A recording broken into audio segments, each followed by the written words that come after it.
Hello, everybody, and welcome back to Politics Relaxed. I'm really excited to say that we're joined by Alastair Campbell, first of all, author of the new book. But what can I do? Here we go, got it here, and I've read it. And I'm very excited to ask you about the book, but also your time as a podcaster, which you still do with Rory Stewart, and former director of communications for Tony Blair. So thank you, first of all, very much for the time. I really appreciate it. My pleasure. It was nice to meet you the other day. Yeah, My yeah, no, life, it was my really say. good.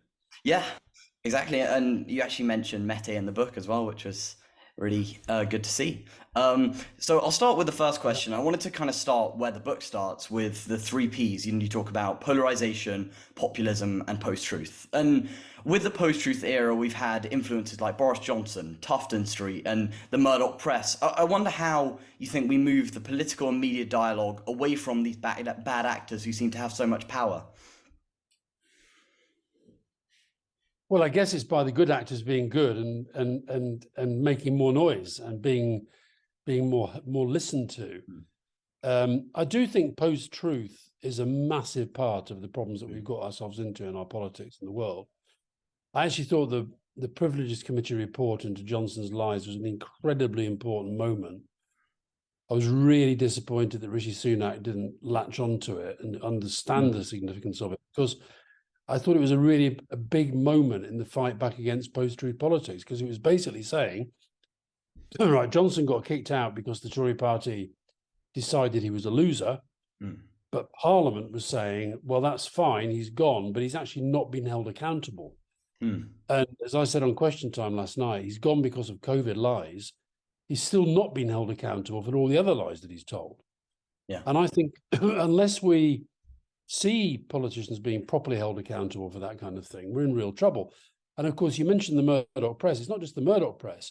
Yeah. So much of our right-wing media now, Express, the Mail, the Telegraph, some days the Times, the Sun, it's like almost like they ventilate the post-truth messaging of the right. And so until that's challenged, until that's properly understood by people and challenged, then it's not going to go away. Yeah. Now, the other thing I think has to happen, and this is a very difficult thing for politicians to do, Ed Miliband, to his credit, but also to his cost, did call out the post-truthery of our media. It's a tough thing to do because they do have such access to people's minds and the way they think about politics. But I still believe that a politician and a party with a strong, clear agenda and a message for the public, and then relentless communication and campaigning, you can still get that message through. Yeah. And I want to move it on a little bit, and I want to focus a few questions on young people. And I think young people face these huge challenges in the political world that you kind of touch on in the book. And I wonder if you're advising the government now how you would begin to tackle the climate crisis, because it's an issue that, I don't know, for me as a young person, I think for so many young people, it's a real worry and something that it doesn't feel like yet has been properly addressed by politicians, especially in this country. So I wonder how you would even go about starting that. Well, I think taking it seriously is a really, really important first step. Yeah.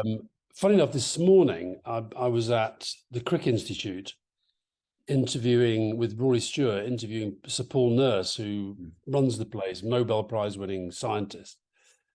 Very interesting guy. And he was making the point that he actually thinks Labour understand the importance of science, but don't talk about it. And the government talk about it quite a lot, but don't do what they need to do.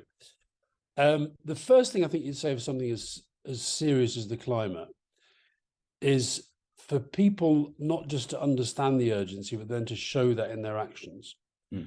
But the other point I'd make, one of the many, many reasons why I think Brexit's been a disaster, is this can only be done at the international level. Yeah. It can only be done by countries cooperating with each other and making difficult decisions together. Now, we've seen some of that. We've seen it in the COPs. The COP summits have been sometimes very encouraging, sometimes very, very disappointing. But the process is important. And I think that governments, they can indicate what really matters to them. Now, if you look at Sunak's 5 priorities. Yeah. And what are they? Inflation, debt, health waiting lists, one that I've already forgotten, and stop the boats. Yeah. Okay.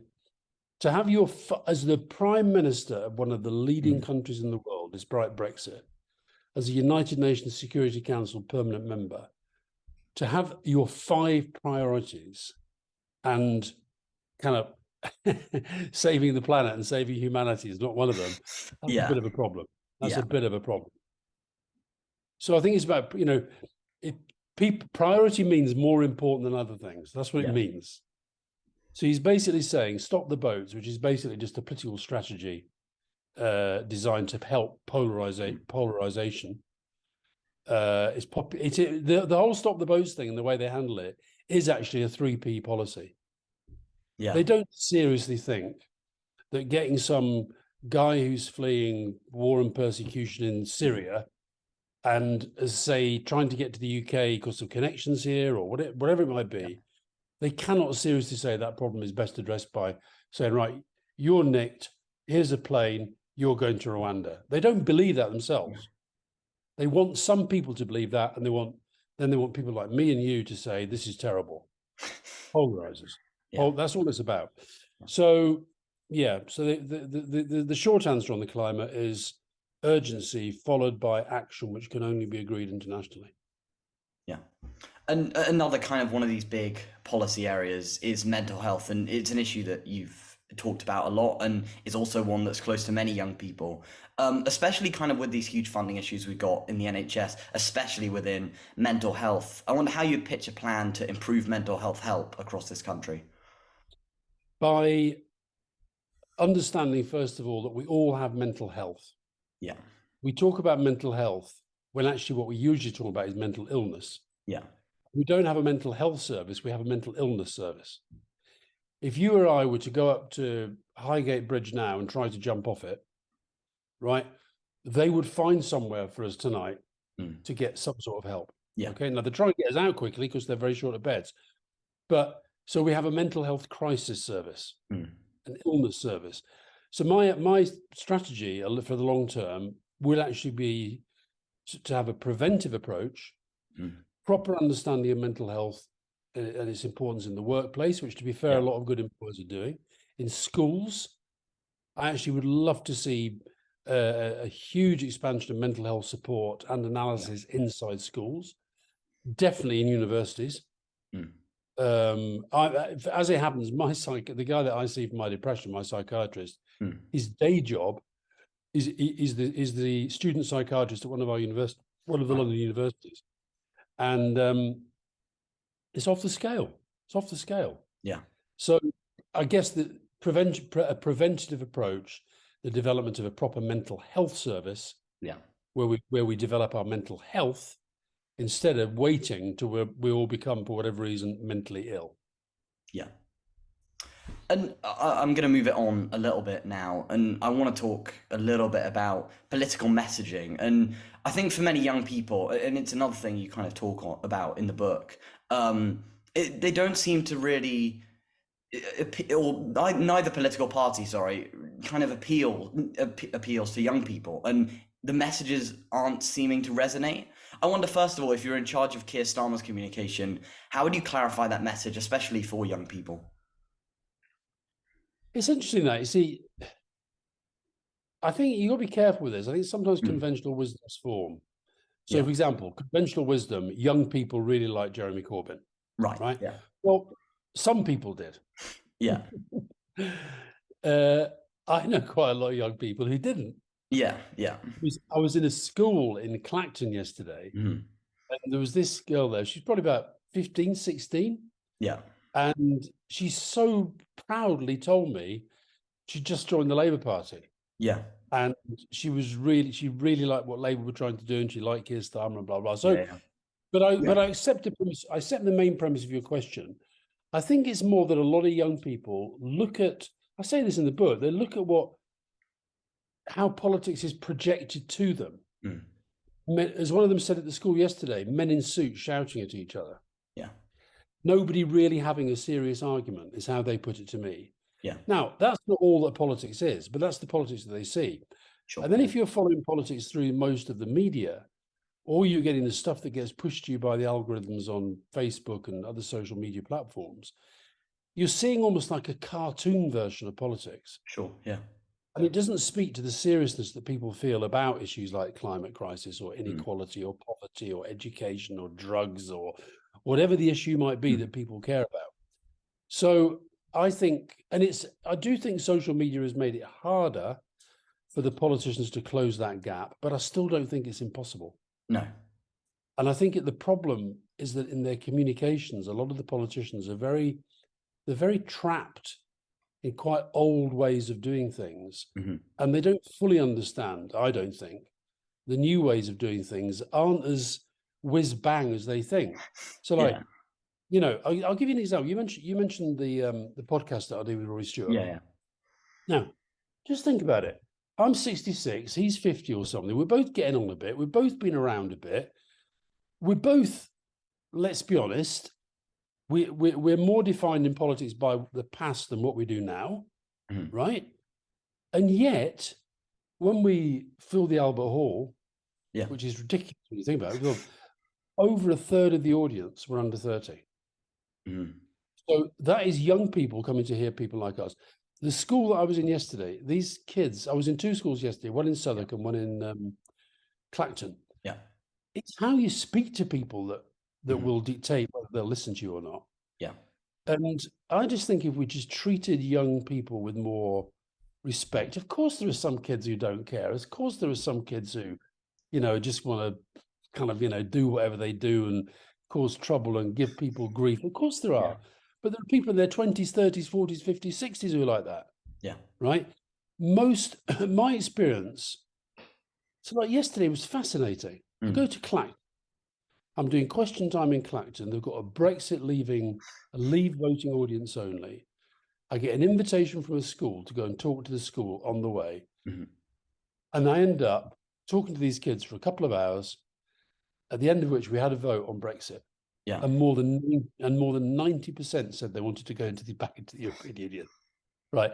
Yeah. Now, if you listen to the conventional wisdoms about Mm-hmm. that part of the world, Yeah. and about kids, they'd say, well, one, the kids don't care. Yeah. And two, they'd say, well, that neck of the woods, they're all going to be Brexiteers anyway. Mm-hmm. So give people respect, respect, whatever their views, but allow them to reflect and to think about it and to feel that they can get engaged. And what I'm trying to do in the book is basically, and it's what I said to the kids yesterday, is basically, not everybody can be prime minister, not everybody can be president of America, not everybody can, run things or whatever, but everybody can get involved in some way. Yeah.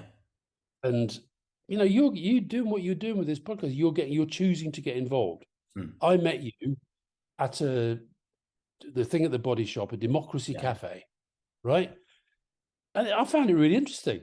I found it really interesting that the way the discussions were being formed, the content of some of those discussions, some of the ideas that came forward. And, let's just imagine that, I don't know how many people were there, 50, whatever it was. Just imagine if one or two of those people can get into politics and they do it. That's great. Yeah. And I wonder, I think for a lot of people, at least, or I don't know, maybe this is more a perception thing, at least with Labour at the minute, a lot of people don't seem to see the direction that Keir Starmer's taking in terms of, especially from a communications point of view. People aren't clear on what he stands for and what Labour will do at the next election. And I wonder if you were kind of in the position of advising him, how would you go about trying to change that image? Well, I think it's fair enough. A while back, not long after he became leader, Keir's my MP and he lives just not far from me. And we see him from time to time. In fact, Fiona, my partner, she was involved in the campaign, his selection campaign here, to get him selected as a candidate. So we know him and his wife Victoria very, very well. And we were sitting down. I don't know when it was now, but it was quite early on. And I was getting a bit frustrated because I was saying, look, I wish you were tougher on Brexit. I wish you'd call the Tories more out on COVID. I wish you were. I wish it was a bit more of this, a bit more of that. And he said something which I've been tracking ever since. In fact, funny enough, I've just written a piece for the Evening Standard about this. And he said, look, I'm trying to do this in 3 stages. Stage 1, I'm trying to change the Labour Party Yeah. post-Corbyn, and show the country that it's changed, Mm. particularly in relation to the anti-Semitism stuff, but also some of the policy agenda, Yeah. NATO, defense, Yeah. economic credibility, and so forth. So that's the first thing.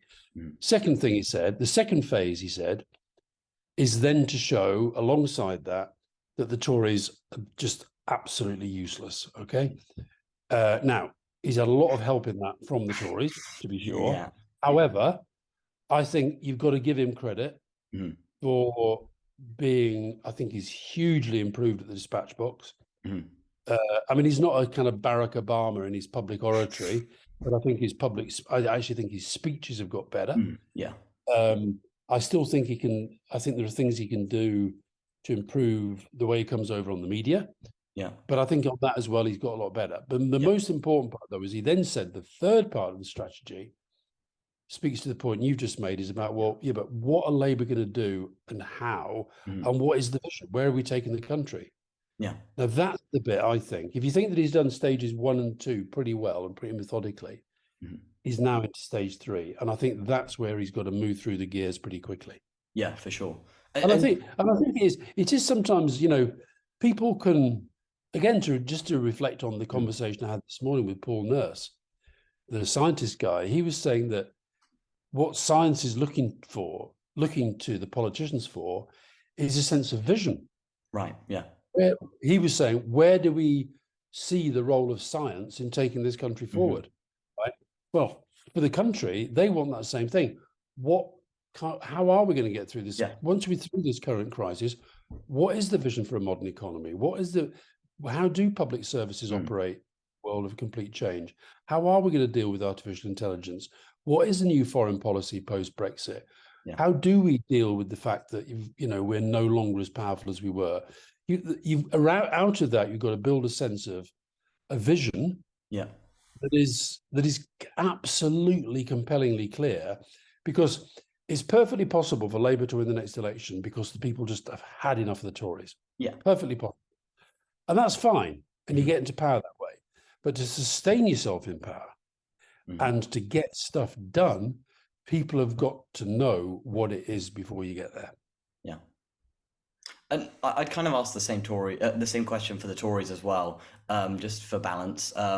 With Richie Sunak, I mean, he's got his 5 pledges that you touched on earlier. Do you think he's got his communication right? No, is the short answer. I mean, I'm trying to be dispassionate here. I think I talked earlier about the kind of biased media. I mean, look, he gets a bit of a kicking from some of the right-wing papers because they've still got this ridiculous admiration for Boris Johnson. But I do think that Sunak is somebody, my sense is of somebody trying to be something he's not. Right. And I think people get that.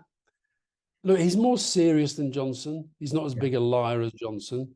He's not as utterly useless as Liz Truss, but it's such a low bar. Yeah. And I think that, I think he's got this thing of, he reminds me of a kind of children's TV presenter. He comes along and he says, and so we're doing this and we're doing that, and we're going to do this, and it's this, and it's great. And, you almost feel like he's trying to pump himself up the whole time. And I don't feel it's very authentic. Yeah. But ultimately, look, your communications ultimately will only be as good as what policies you've got and what is the policy agenda for the country. And I just don't, look, halve inflation, where is he on that? Cut the debt. When he did his 5 priorities, the Tories were happily briefing that they picked something very minimalist because they'll be quite easy to deliver. Yeah. They've actually fallen behind on all 5. What is the 5th that I've forgotten? Halve inflation, cut the debt, cut the waiting lists. Oh, I've written them down here. You've tested me here. Oh, you should know all of these. I know. My politics A level. I'm not going to be happy if I don't know. Oh, look, I've got it. Sorry, it's the most obvious one. Grow the economy. Oh, of course. Yeah. Halve inflation. Right. Well, that's rising. Grow the economy. We've got the second lowest growth forecast in the G7. Reduce the debt. We're now at more than 100% of GDP debt. Cut the waiting list. They're at a record high. Stop the boats. We've had more than 10,000 small boat crossings this year. Yeah. So, he's not doing very well. Yeah.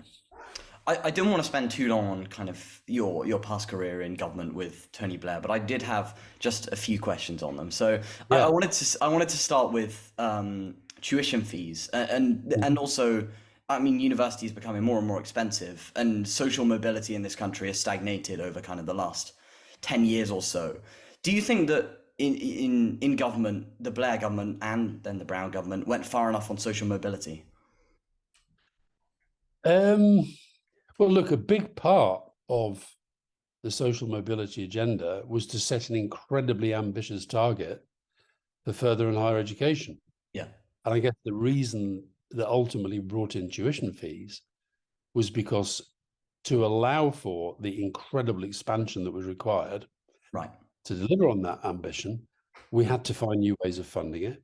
Yeah, The country wasn't prepared to see that funding come through overall general taxation. yeah, And so we had to find that way. And tuition fees. Now, the consequences I accept have been in some cases to make education much more expensive, and that mm, sometimes can stop people from going into education because of their own financial yeah, background and circumstances. And that is a problem. I get that. mm, But at the same time, I think it was the right thing to do to try to give access to higher and further education to as many yeah, people as possible.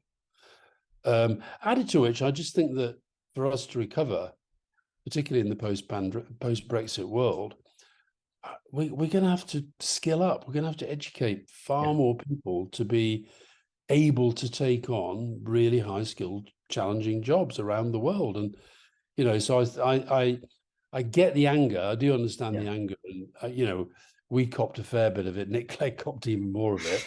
yeah, Um, but I still think that we I think we were right to try to get more people into further and higher education. I think we've got to be very, very careful about the damage we're doing yeah, to our higher end education sector as a result of Brexit. yeah. And another kind of thing I wanted to bring up, you discuss apathy among young voters in the book, and this disengagement that's happened, and I mean, you're now advocating for vote to 16. Do you think, or do you wish you'd gone further with vote to 16, political education, and proportional representation, and to encourage young voters to kind of become more involved in the political process? I mean, I've always been in favour of lowering the voting age. Yeah, Um, Tony Blair wasn't, and right. in the end, he's the boss, and that wasn't going to happen. Yeah. I don't know whether he's changed his mind on it. Mm. I could find out, but I think that and political education, absolute no-brainer. Yeah. Absolutely, I honestly think that the thing again. Sorry to keep going back to these schools that I've No, been of visiting, course. but it was like just so. I don't know. It's like every time I go into one of those schools, I honestly, when I bumped, after I'd finished the talk yesterday, Yeah. I actually, because I was doing question time, I went to the PE department because I asked if I could use the shower. Right, I wanted Right. to have a shower, and Yeah. Yeah. get changed to the program. And I was talking to the PE teacher, Mm. and he said, "Oh my God!" He said he wasn't at my talk. He said, Yeah. Yeah. "God, some of the kids coming in, but they were buzzing. They were Mm. buzzing. They were saying stuff like I've never heard them say before. Like they never realised that you didn't have to go to public school to be in politics. For Yeah. example, uh, I told them the story about John Major leaving Mm. school at 15 with three O levels. They were like, Yeah. "Oh wow." And when you explain to young people Mm. what politics is Yeah. and what it's not, and the different ways that you can make change, and how you run a campaign, and how you get a message going, and how you do strategy and stuff, I find them really engaged and really engaging. And I actually do think we should, when you're in primary school, you get taught that running around the playground is really good for you. Yeah. I think we should teach young kids in primary school that arguing is really good for you. Hmm. Knowing how to express an opinion, knowing Yeah. how to speak, knowing how to engage with people, knowing how to persuade people. Mm. You don't have to call it politics. Yeah. But that's all that politics is. And the different schools that I go to, the one thing that and I write about this in the book, the one thing that the top public schools do is they teach kids, they give them the confidence. Okay, they've already got the entitlement and the privilege. I get that. But they get something beyond that, which is this confidence. Now, you see, charlatans like Johnson, it tips into arrogance and Yeah. entitlement. Yeah. Somebody like David Cameron, I've got more respect for Cameron than I have for Johnson, but Cameron's the same, and Yeah. Osborne as well. They felt entitled, and they felt that whatever they did, they were right. I Mm. mean, I say in the book that David Cameron, that if you lose count of the number of times he says in the book he was right about something. Now I've just done it on tuition fees, so fair play. But I think that I just think that political education to me is, and I don't know whether we could call it something different. Yeah. Yeah. I like this. I back this campaign on oracy. Yeah. Literacy. Have the three: literacy, numeracy, oracy. Hmm. You're gonna. How old are you now? 17. Right, you're 17. You're gonna go to university, Yeah. Hopefully. right? Then gonna probably have several careers in a way that you probably will. You Yeah. probably will. You probably do several different things. They're all going to involve your ability to communicate to other people, and yet we don't Mm. really teach kids that. Yeah. And I think that a way to do it is to teach them how politics works, how argument works, how debate takes place, how decisions get made. Yeah. And I think kids are enthused by it when you do that. Yeah. I want to kind of wrap it up with a pretty open question, and I think it kind of nicely ties into the book. I guess what's your message to young people? Just very broad question, but be interested to hear. Um, if you care, well, yeah, if you care, decide that you care. Decide that you care about stuff. Yeah. Okay. And I know very few people who don't. So like one of the kids yesterday, she said, I'm just not into politics. I said, okay. Do you think there are enough buses around here? Not really. Do you have a view about whether you think we pay not enough tax or too much tax? I think we pay too much tax. Okay. So I said, look, you've got political opinions. Yeah. You're expressing political opinions. But if you care about something and you don't just say, there's nothing I can do about it, do something. That's my message. Because the answer to the question, but what can I do, is you do whatever you can do. Yeah. But the first thing you have to do is to decide that you care. Yeah. And I think that I don't know, I barely know a young person who doesn't care about something pretty deeply. Might be the planet, might be. There was one of the kids yesterday who was another one who said, I'm not really interested in stuff. I said, no, you are. Come on. I said, tell me, if you had to start a campaign now, if I suddenly said to you, right, your next task in school is to start a campaign, what would it be for? And she said straight out, equal pay for women. Yeah. So I said, okay, where's that coming from? I just think it's wrong that women do the same jobs for men. And I said, right, okay, that is a great campaign. Yeah. That campaign's been going on for decades and it still hasn't won. Yeah. So why don't you start campaigning on it? And it was fantastic as well to watch the teachers who they were sort of sitting in the back behind the kids. And I could see the kids and then I could see the teachers. And I could see them all the time. There was like one girl, very, very quietly spoken, she's called Ruby. And she said, I don't know if this counts. That's the lack of confidence thing. I don't know if this counts, but I did persuade my family to sign a petition about something that was happening in the Arctic. Yeah. I said, of course it counts. You decided there's something going on that you're not happy with, and you wanted to involve other people. That is all that campaigning is. Mm.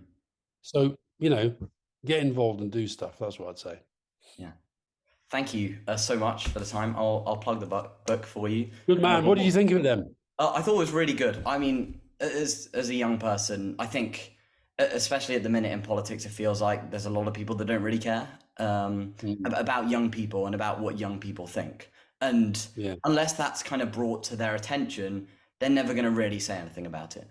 So to see somebody writing a book specifically, I mean, not specifically targeted towards young people, it's targeted toward everyone, but with a kind of focus on young people, and especially in a time when I think young people feel so powerless with, I mean, you just see these massive news stories every single week. You see something going on in politics and you just think, how is this gonna, like, what is gonna happen? I'm so worried about my future, and I feel I have no way to change it. And just, it's almost like I felt like it was the antithesis to kind of the three Ps that you talk about at the start. It's the cure to the three Ps. Yeah, It's oh, good. I'm it, glad. I'm really glad. I'm really glad. I'm really glad you thought that. You need to review it somewhere. here's my review. This is my review to the. Thank you very much for the time. I'll plug your book one more time. But what can I do out? Hopefully in all good bookshops and wherever you want to buy your books. And obviously the rest is politics. Your podcast with Rory Stewart is out everywhere, right? Spotify. Pretty much, I think so. Yeah, it seems to be. Yeah. It seems to Um, be everywhere. Yeah. yeah. And thank you so much again. Thanks to you for watching the video. Like and subscribe. We should have lots more content coming soon. Thank you very much.